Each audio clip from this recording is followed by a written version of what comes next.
Hello, my name's Mike. I wanted to talk about the cache folder bug I've raised on GitHub. On GitHub for SuiteCRM. It's issue 9086. I thought I'd just quickly talk you through why I think it's a problem and why I think we need to do potentially something about it. So let's grab a browser.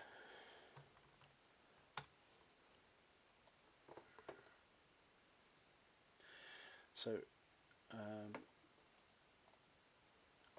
I'm on the SuiteCRM site, and if I go to download,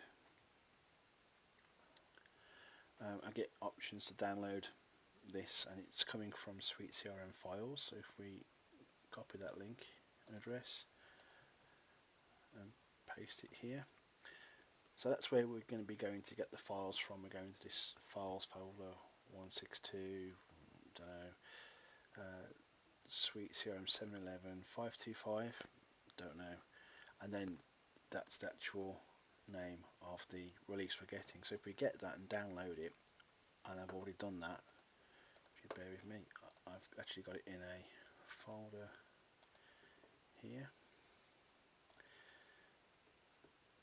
So I've downloaded it here. So here it is. Here is the zip file. So here it is. Can I make these icons bigger? Yeah, I can. Whee!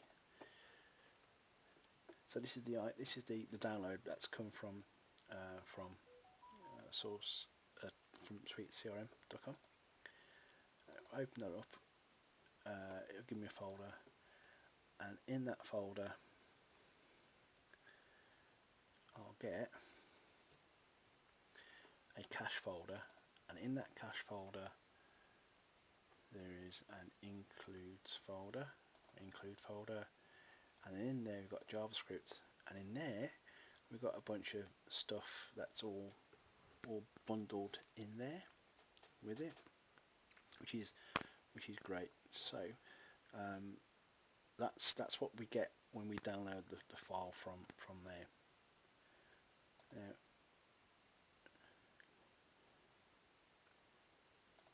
we do get a vendor folder, and that's absolutely fine. As I said in the bug, running a composer install is, I'd expect to have to do that. That would make sense. But the cache folder missing stuff in there, it causes me a problem in terms of installing from GitHub anyway. But I mean, the source I get from SuiteCRM.com is fine.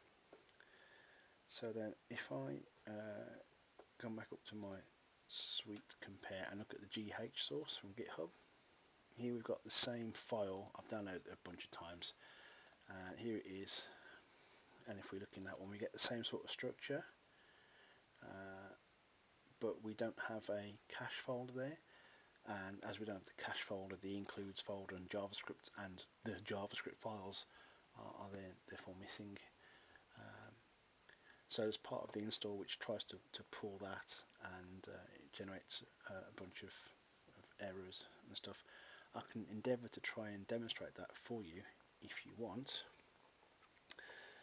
Let me just grab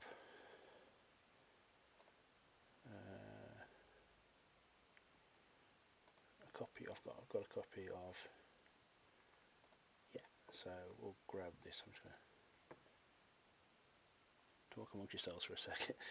I'm just going to shut all my files down. Right. So this is something I'm working on. I'm working on building a CRM image in Docker, so that you can basically take a Docker Compose file and go, I want a CRM system, and boom, you'll get a CRM system with a database server ready to go, and you can use it to develop against or test against or whatever, or potentially host that image. Yeah, it's all much of a muchness.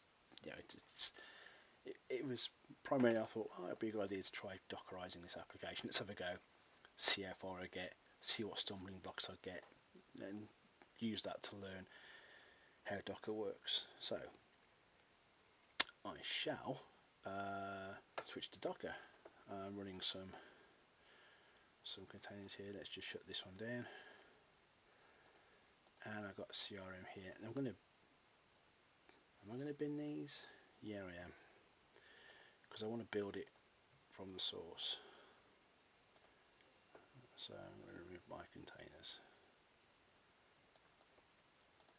So what I've done is I've taken the version 7 code, and into it I've also added this cache folder. Now the cache folder is being ignored because it's actually in the git ignore file as well. So there's a git ignore or something somewhere which I can't see.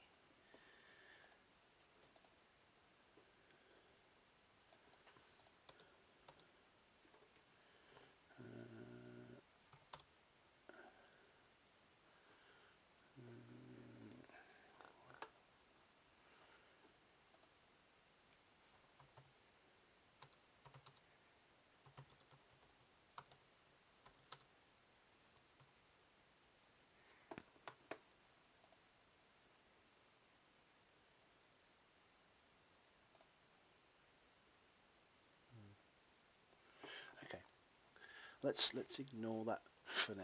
That cache folder has been added, and I've copied this from the include, so I'm just going to delete that entirely, and then I'll look at my Docker file.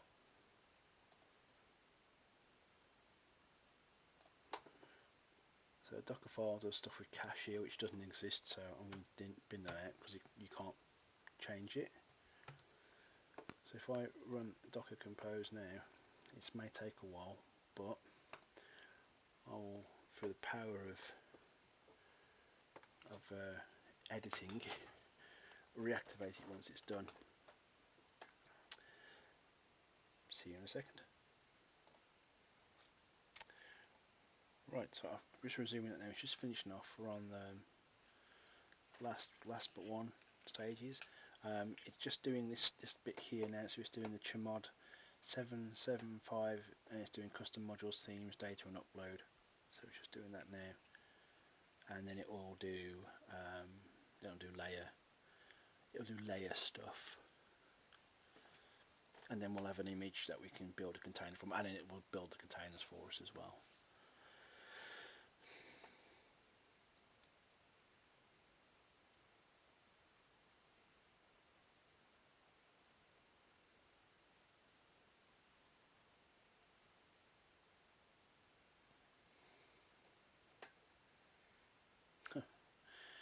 Oh yeah, looks like I've got to do some extra stuff here as well. So we're doing some stuff.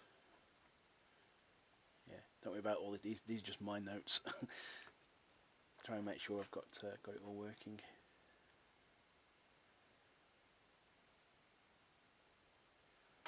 So stage 7 of 7.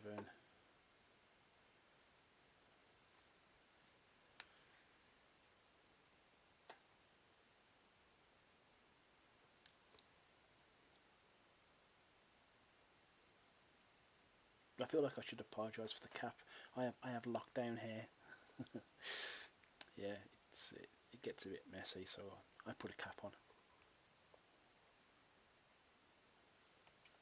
And we're here we go. We're exporting layers now, so that doesn't take too long.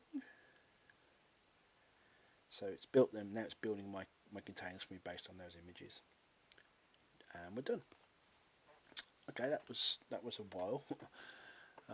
I hope to get that a lot quicker, and I hope to basically build an image and then push that to an image container service like ECS or Docker Hub, and then job done. You know, it's a lot easier to work with. Anyway, so let's have a look what we have. I have a CRM system here, and now I've got three containers in here. I've got CRM PHP FPM, which is a PHP FPM container. I have MariaDB, which is a MariaDB container, and an Nginx Alpine container, which is I'm using it as a proxy, so we could separate it out and do load balancing and all that kind of stuff to really scale up your CRM. Anyway, let's attach a browser to it. So I'm going to open it in browser.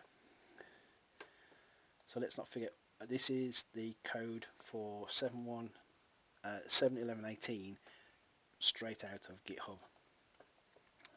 So I'm going to click on that. I will just hit F12 and bring the developer tools out. And I'm just going to dock them to the bottom so we can see them. We've got some errors, so that's probably not a good thing to have at this stage. So I'm getting some errors around resource status 404 not found. So let's have a look, see what it's trying to load. Try it again. So themes it's having problems with.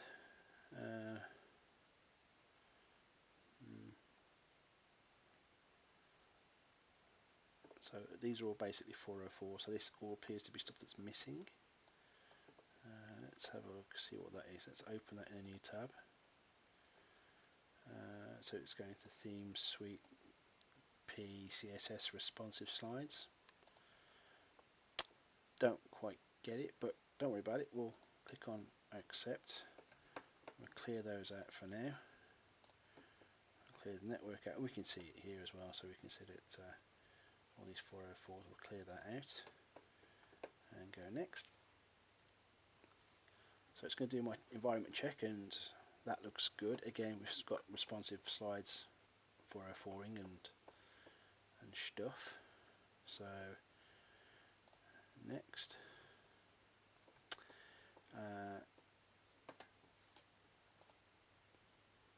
again, all 404s and network 404. So I'm going to clear that and clear that.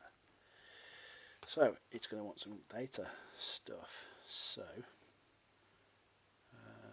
let's have a quick look at my Docker compose file. So I've used a database of Suite. I should probably make it SuiteCRM. That seems to be a default. Suite hostname is MariaDB.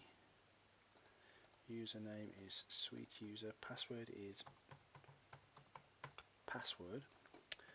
I'm going to go over admin. For this one, I'm going to say it's my local host. Email address, I'm going to bung down that. Do I want some demo data? Yeah, let's put some demo data in there, but we're not going to choose a lot. We're just going to have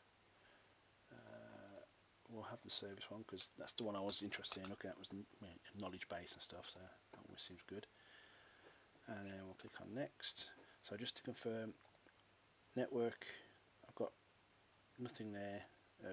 I've got successes, but I cleared those out. Cleared out my stuff there, so I'm going to click on next, and I get this. It says it's on Yahoo is not defined, and then nothing happens. And that doesn't seem to work. Now with that cache folder there, magically Yahoo magically seems to work. So let's just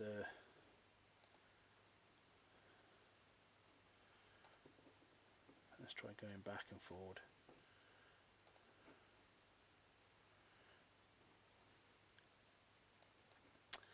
So we've got some 404s. Let's look for themes. Yeah, see now this is looking for something in the cache folder. It's looking for this file called whatever that is. It's looking for this. I get a 404 not found. It's looking in the cache folder for include JavaScript sugar grp1 UE. That's the Yahoo user interface stuff. And if we have a look in the zip for that,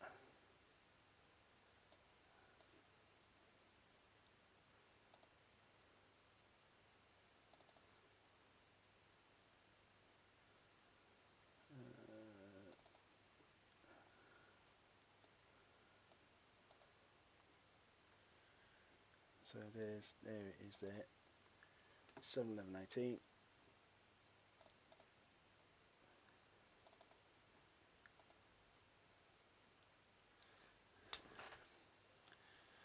So cache folder. So that's the cache folder being requested there, I guess. And include folder, that works. JavaScript folder, yep. And sugar grp1 YUY, that's that file there. I believe that's the file that it's missing, and if I open that file in that, I get lots of references straight away to Yahoo, uppercase. So I'm thinking that's why it's not finding the Yahoo stuff, and why I'm getting an error message when I come to click on next. And it does that without any sort of. I believe this is probably going to be related to something that's using to validate the form client side, maybe, or do something like that, and then make sure that all the required fields are filled in, and then pushing that data to some sort of endpoint. But I haven't done much more research than that into it at the moment. So I think the loss of the cache folder has impacted the ability of us to take the code from GitHub and just run it. We'd have to take the built file, or at least take the cache folder out of the build file and pop it into GitHub, which would be my suggestion. Okay, hopefully I've made it a bit clearer. I don't know, have I? I don't know if I was necessarily explaining myself very well. I hope I have. And thank you very much for watching. Okay, see you later. Bye.